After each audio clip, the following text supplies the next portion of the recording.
Hello guys, welcome. Collective reading tayo ngayon, okay? Dahil madalas nating tingnan ng energy ng person mo, ngayon, i-reverse naman natin. Ano yung energy mo, okay? Ayan, tingnan natin kung ano yung energy mo para sa person mo. Titingnan natin kung ano yung lalabas sa card, kung tama ba yung energy na to, no? Pero ganun ba man, be open-minded po kasi hindi halos lahat pare-pareho kayo ng energy. Kaya, comment nyo na lang kung energy nyo to, okay?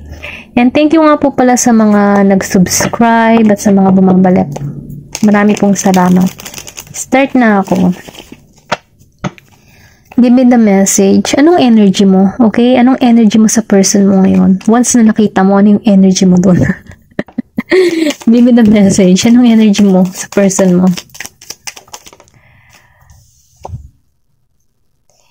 Eight of Earth. Okay? Yung iba sa inyo matutuwa, yung iba naman ay hindi. Pero ganun pa man nun, nafe-feel ko dito na, alam mo yun, meron ditong Virgo, Capricorn, Taurus. Yung tipo na, sa dami-dami mong tinatahak or sa dami-dami mong inaalam, sa wakas, alam mo yun yung ganun pakaramdam, sa wakas, dumating din siya. Once na nakita mo yung person mo, sa dami mong inalam, sa dami mong hinahanap about sa person mo, sa wakas, nakamit ko din siya. Ganun. Okay? Kumbaga, marami ka ditong tinutuklas sa person mo, marami kang inaalam, marami kang ginagawang desisyon. Okay? Kumbaga, yung iba sa inyo hindi halos lahat. Ito rin nafe-feel ko, meron ditong tao na talagang meron pa rin talagang pagtingin sa kanilang person. Then dito, Six of Air, Gemini, Aquarius, Libra. Nafe-feel ko dito, nalulungkot yung iba sa inyo, okay? Hindi halos lahat, nalulungkot pa rin sa sinasapit ng relasyon nila. Sa person nila. May pagka-miss or namimiss mo yung person mo. Kumbaga, nakikitaan ko dito na inalisan ka, nilayuan ka. Pero ganun pa man, nafe-feel ko dito na gusto mo pa rin tong tao na to, makapiling. Ito rin nafe-feel ko, namimiss mo yung presensya ng person mo. Kumbaga, once na ito nagpakita sa'yo or bumalik sa'yo, kumbaga nakikitaan ko dito na makakahinga ka ng maluwag or sabihin natin na magiging kang masaya. Kasi yung iba sa inyo, nakikitaan ko dito na hinahanap pa rin yung person nila. Okay? Hindi halos lahat, Give me more information. Anong energy mo sa person mo? Tumalsik to, ang bilis. Meron dito na the High Priestess. Yung iba naman sa inyo, malakas dito yung Taurus. Yung feeling na, wala akong pake. Ganon. Ganun yung nararamdaman ko sa'yo dito, Kumbaga, sinasarahan mo yung intuition mo sa kanya or hindi mo pinagtutuunan ng pansin tong tao neto. Kumbaga, nakikichismis ka lang pero wala kang pake. Ito na yung napipil ko sa'yo. Wala akong pake. Wala akong, kumbaga, nakikita ko din yung iba sa inyo mababagabag. Okay? Yung tipo na, yung pagiging mong kalmado, mawawala. Kumbaga, Diyos ko po, ba't narito na naman ito? Yung ganun. Ganun yung energy. Okay? Tinan pa natin. Give me more information. Anong energy mo sa person mo? Oh, meron ditong Four of Air, Scorpio, Cancer, and Pisces. Ay, no, sorry. Four of Air pala to. Gemini, Aquarius, and Libra. Okay, Gemini, Aquarius, Libra. Nafe-feel ko yung iba sa inyo, nafe-feel ko dito na nag-block or binlock mo yung person mo. Yung lumabas dito Meron ditong numerong 4. Nafe-feel ko nun, before, nahirapan ka din sa tao neto bago mo i-block tong tao na to. Or pwede rin sabihin, kung ikaw man yung binalak dito, nalulungkot ka, nalulumbay ka, okay? Dahil sa sinapit mo, kasi hindi ka kinakausap ng person mo, okay? Yung iba sa inyo, maybe kayo yung binalak dito. Or pwede rin vice versa, kung ikaw man yun ng block or ikaw yung binalak. Kasi nakikitaan ko dito na meron ditong hindi makapasok na mensahe. Okay, na-stuck siya sa sitwasyon, nalulungkot, ganun. Ganun yung energy nito. Libra, Gemini, and Aquarius. Give me more information. Anong energy ng person mo? Nahihirapan siya sa sitwasyon. Ito lang na-feel ko dito sa Four of Air. Kumbaga, nakikita siya ng pamilya niya na malungkot siya, talagang lumbay. Ayun, nakikita ko rin, maybe hindi pa ito nakakatulog. Puyat, kaiisip. Ayun. tingnan pa natin. Anong energy ng person mo? Ay ka pala. Ano ba yan? Pasensya na po. Anong energy mo sa person mo once na dumating to, no? Seven of Air. Talagang napipil ko dito, no? Yung tipo na naalisan mo na to or nakamove on ka na sa sitwasyon. Okay? Kumbaga nakahinga ka ng maluwag. Ito yung napipil ko. Once na dumating tong tao nito, parang nakahinga ka na ng maluwag. Kumbaga nakamove on ka na sa kanya. Okay lang dumating siya, okay lang din hindi. Ganun yung energy mo dito, okay?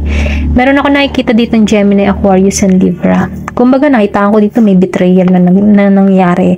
Pwede ikaw yung betray or pwede rin sabihin yung person mo. Pero dahil tanong natin anong energy mo, meron ditong inalisan or naalisan mo na to. Okay? Kumbaga nakahinga ka na ng maluwag. Ganun yung energy mo dito. Hindi ka na masyadong nagpapakontrol sa sitwasyon. Kumbaga, inalisan mo na to ng magaan ang pakiramdam. Okay? Kumbaga, nagkaroon ka ng realization or napalaya mo na yung sarili nyo. Okay? Give me more information. Ano yung energy mo sa person mo?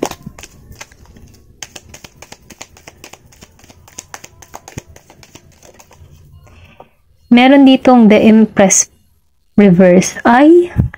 Ayaw mo, galit ka dito. Kumbaga, nafe-feel ko dito yung iba sa inyo, mas in-enjoy mo yung sarili mo, yung tipo na ayaw mo makipag-communicate, ayaw mo magmensahe dito, mas nagpunta ka sa kabilang ibayo. I mean, sa ibang ibayo, ibang direction. Ito rin nafe-feel ko kasi the Empress is mother. Kumbaga, meron siyang may pinaninindigan. Dahil lumabas siya na naka-reverse, parang ayaw mo na siyang panindigan. Ganun. Ayaw mo na siyang harapin. Ayaw mo. Okay? Ito rin nafe-feel ko. Yung iba sa inyo ito rin nafe-feel ko. Ayaw mo na siyang panindigan. Hanggat maaari, ayaw mo na. Yung parang ang ulo mo talaga, alam mo yun, yung tipo na balikong-baliko sa pag-ayaw. Tingnan pa natin dito. Lumabas tong Nine of Fire. Aba, yung iba sa inyo naghihintay pa din, okay? Kumbaga nakikita ko dito, meron kayong anak or sabihin natin na meron kayong binunga sa inyong pagmamahalan, no? Pero nakikita ko kahit ikaw yung naghihintay, maayos ang pamumuhay mo, maganda ang iyong kinabukasan kasi may kapirahan ka, okay? Then, nafe-feel ko may magme-mensahe sa'yo. Ito lang yung nararamdaman ko. May parating na balita or mensahe. Parating sa'yo, okay? Kaya lang ikaw yung nag-iintay ka lang dito. Pero may oras to.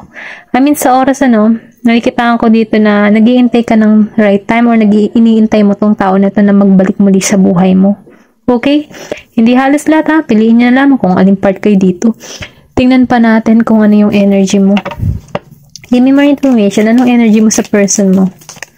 Meron ditong Nine of Air. Oh, yung iba sa inyo talagang masayang-masaya sa nakita ang person nila. Welcome home!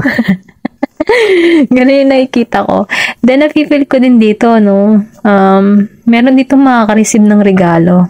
Or pwede rin sabihin, ikaw yung tipo ng tao na hindi madamot, mapagbigay ka, talagang bigay mo lahat. Or pwede rin sabihin na, nung magkasama kayo ng person mo, ikaw yung nagbibigay ng regalo dito. Or sabihin na, binubusog mo siya ng pagmamahal. Ganon ka magmahal. Okay, ito na nafe-feel ko. Meron ditong Taurus, Virgo, and Capricorn. Then Taurus, malakas ang Taurus. Pisces, meron din ako nakitang Pisces. Gemini, Aquarius, and Libra. Ayan, ito na nafe-feel ko. And Aries, Leo, Sagittarius. Ayun. Tingnan pa natin, Tingnan natin kung ano yung energy ng person mo once na nagkita kayo. Kunin ko yung isang card. Ano yung energy naman ng person mo? Okay. Lubos-lubosin na natin yung pagiging marites natin. Kasi nakita ko yung ibang energy niya dito eh. Ngayon, anong energy? Anong energy naman ng person mo sa'yo once na nagkita kayo? Ay! Yan, start na tayo. Yung iba ayaw, yung iba kinikilig pa din, yung iba excited, yung iba nakakamiss, yung iba talagang liliko na ang leg sa pag-ayaw. Pero ganun pa man Start na tayo. Anong energy ng person mo once na nakita ka? Give me the message. Yung biglaan kayo nagkita sa daan, ganyan. Hindi inaasahan, nabili ka ng ng kung ano-ano. Four of Pentacles. Meron dito na Virgo, Capricorn, Taurus. Medyo kulang ang mensahe dito. Napipil ko na yung person mo layas. Mahilig siya mag-explore. Kumbaga hindi tumatali sa bahay. Or pwede rin sabihin mabarkada. Inuman doon, ganyan. Dito, mga ganito. Kunting ayan, mabilis pa sa alas 4, mga ganun. Give me more information. The Hermit. Oh, itong person mo, nakakahanap na to ng kaliwanagan. Okay? Meron ditong travel. Bago ka makita nito, kailangan yan. Nautal na naman ako. Kailangan pa nito mag-travel para makita ka. Then, nakikitaan ka nito, no? Yung person mo dito, parang malakas yung charisma, malakas yung appeal. Maganda or gwapo. Then, malakas yung, sex appeal niya. Ganon yung energy nito. Then, nafe-feel ko din dito, no? Meron mensahe. Maybe magmensahe itong tao nito sa'yo. Nafe-feel ko yung iba sa inyo, no? Yung person nasa ibang bansa. Okay, may distance sa inyong dalawa. Tingnan pa natin. Meron ditong Virgo. Give me more information. Anong energy ng person mo? Pero itong person mo, nagkakaroon na to ng kaliwanagan. Andun siya sa point na nagmumuni-muni. Nag-iisip-isip. Kumbaga, nagkakaroon na to ng kasagutan sa kanyang mga tanong sa pananahimik niya. Maybe ang tagal nitong nanahimik. Pero ganun pa man, nagkakaroon na to ng kaliwanagan. Meron ditong trouble. Maybe same man ang person mo. Give me more information. Meron dito na, the Empress. Okay, handa na tong taong ito. Nafe-feel ko yung person mo, handa na siya. Andun na siya sa moment na good provider, good mother, good father. Yung tipo na handang-handa na siya na offeran ka. Dahil lumabas sa energy mo, lumabas ang The Empress Reverse. Pero sa energy niya, lumabas ang The Empress Upright. Kumbaga ikaw dito sa Empress Reverse, ayaw mo siyang panindigan. Ganon. Ayaw mo siya kanya. Pero ito, dahil lumabas siya ng The Empress Upright, gusto ng tao nito na panindigan ka na ikaw na talaga. Kumbaga itong tao nito, bukas na yung third eye chakra niya. May vision na to. Then, nafe-feel ko din dito, handa na itong mag-family. Ikaw kasi dito, ayaw mo. Meron ditong na-break ang family or pwede rin sabihin na hindi naging maayos yung pamilya. Okay? Pero ganun pa man dahil binabasa naman natin yung energy ng person mo, handa na siya. Okay? Give me more information. Anong energy ng person mo? Handa na pala ang person mo yun. The Death Reverse. Okay. Wala pa siyang bagong simula para sa inyo. Hindi halos lahat ito yung nafe-feel ko yung iba sa inyo. Hindi pa ito makapagsimula sa'yo. Kumbaga itong tao nito, wala pang transformation na nagaganap. Ganun pa rin siya, okay? Ito yung nafe-feel ko. Ganun pa rin ang energy niya. Meron dito na Taurus. Then dito, 7 of Cups, Scorpio, Cancer, and Pisces. Minamanifest ka nito, okay? Humihiling to. Humihiling pa to kay universe, humihiling pa to kay God na mabago ang lahat. Or sabihin natin na ikaw yung kanyang hinihiling, okay? Ito rin na-feel ko. Naging man malabo ang sitwasyon nyo, no? Na-feel ko dito na feeling nakasakay to sa ulap once na naalala ka neto. Or pwede rin sabihin pinagpapantasyahan ka neto, okay? Tingnan pa natin. Anong energy ng person mo? Meron ditong 2 of Wands. Aries, Leo, Sagittarius. Meron dito nag-iintay. Okay, nag-iintay din to. Nag-iintayan kayo. Kung sinong mauuna. Ito yung na-feel ko, meron dito nag-iintay. Malalim pa rin na nararamdaman nito sa'yo. Kaya lang nag-iintay lang to. Maybe timing. Ito yung na-feel ko. Give me more information. Ano pa yung energy ng person mo?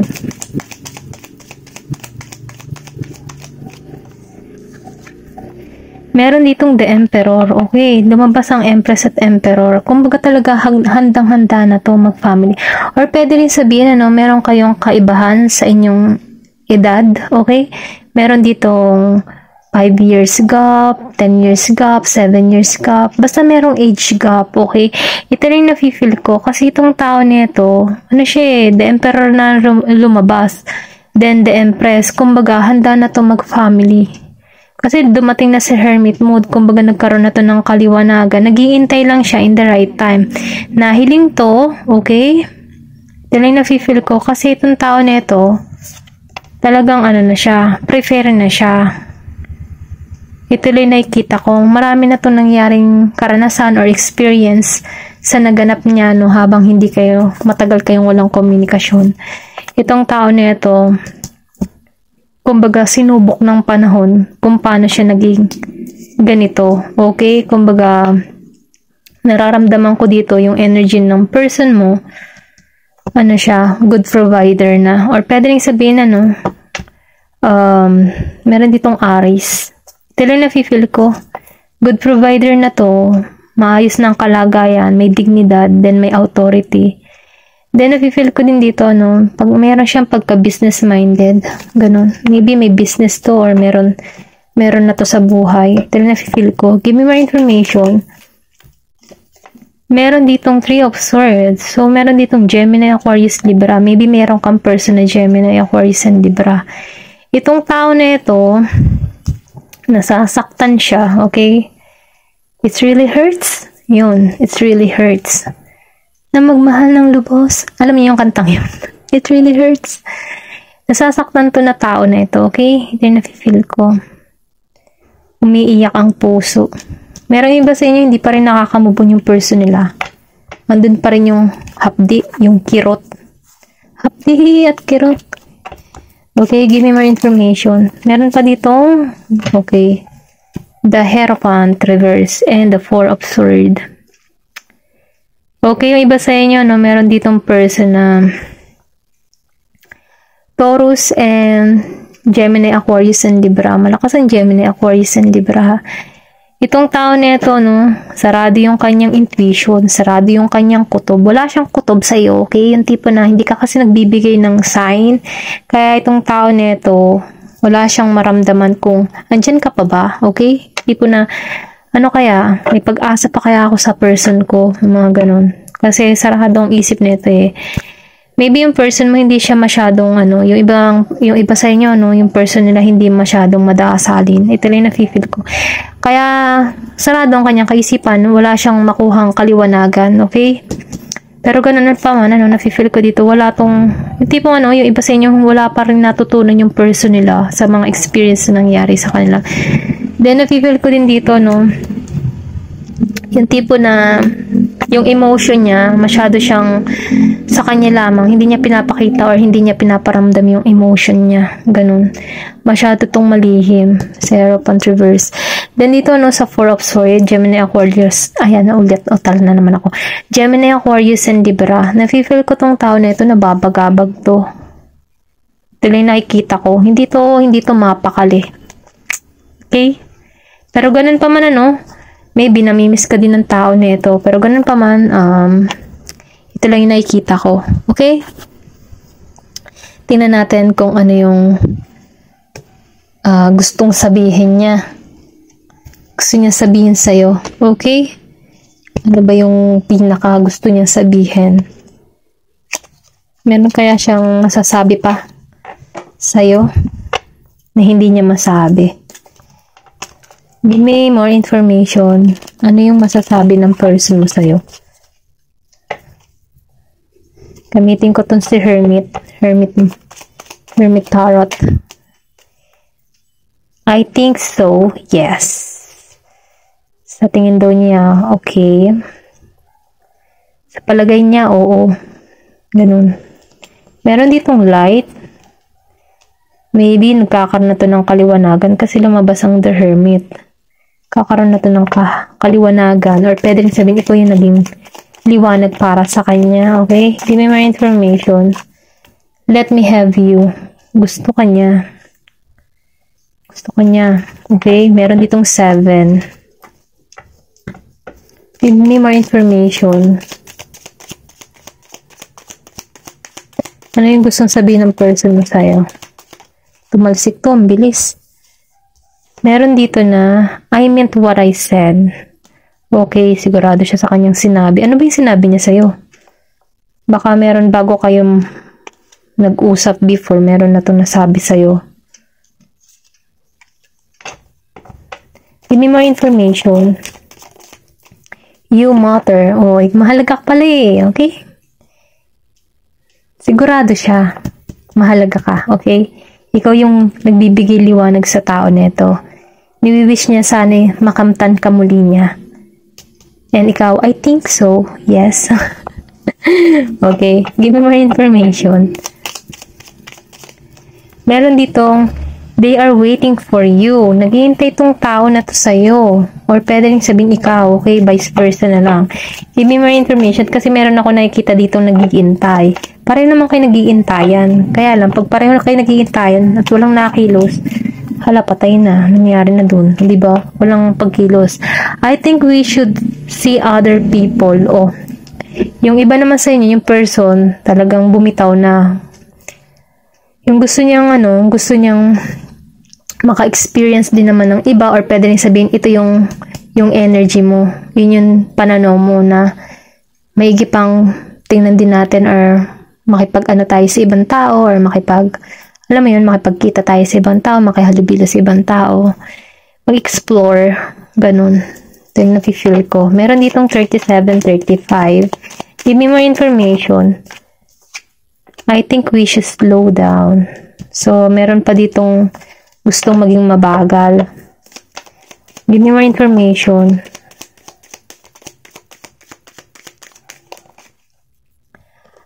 I am very jealous person. Ako po, napaka-siloso pala neto. Or pwede rin sabihin, ikaw to. I know you from somewhere. So, alam ka pa rin nito kung nasaan ka. Ba? Gagaling. Give me more information. Oh. I imagine you naked. O, diba? Naku po. Hindi to kaya pala meron ditong hindi nakakatulog. Ikaw ba namang imagine ka naked? Ay talaga namang gising yung magdamag. Give me more information. Diba? Talagang obsessed. Give me more information. Ano pang energy ng person mo? Meron dito na you are my everything, okay? Ikaw daw lahat sa kanya. Wrongful advice. Meron daw sa yung nag-advise ng mali. Yan. Kaya siya. Or pwede rin sabihin sa person mo. May nag-advise sa kanya ng mali. Maybe kaibigan, mga ganun ba. You have so many choices and option. Marami ka na daw pinagpipilian. Yun ang tingin ng tao mo, ha. Marami kang pinagpipilian, marami kang choices, ganun. I lie awake thinking about our future. Nagsinungaling siya para sa inyong hinaharap. Ganun yan. Last. Give me more information. Ano pa yung mensahe? Last na po. Ano to? I dream about you a lot. Too much. Wow. Diba? Pinapanaginip ka nito, pinapangarap ka nito lahat. Sobra-sobra pa. Ayan, ito na yung nafe-feel ko. Meron ditong 4, 7, 6, 10, 7, 8. Yan, ito na yung nakikita kong numbers. Pwedeng numero mo to. Okay, meron ditong 30, 37, 34, 46, 47, 43, 48. Meron din pinanganak ng 4, 6, 7, 10, 3, 8. Yan. Ito na nakikita ko, ano. Hanggang dito na lamang po. Thank you for watching and love and peace. Thank you for watching Glow and Peace.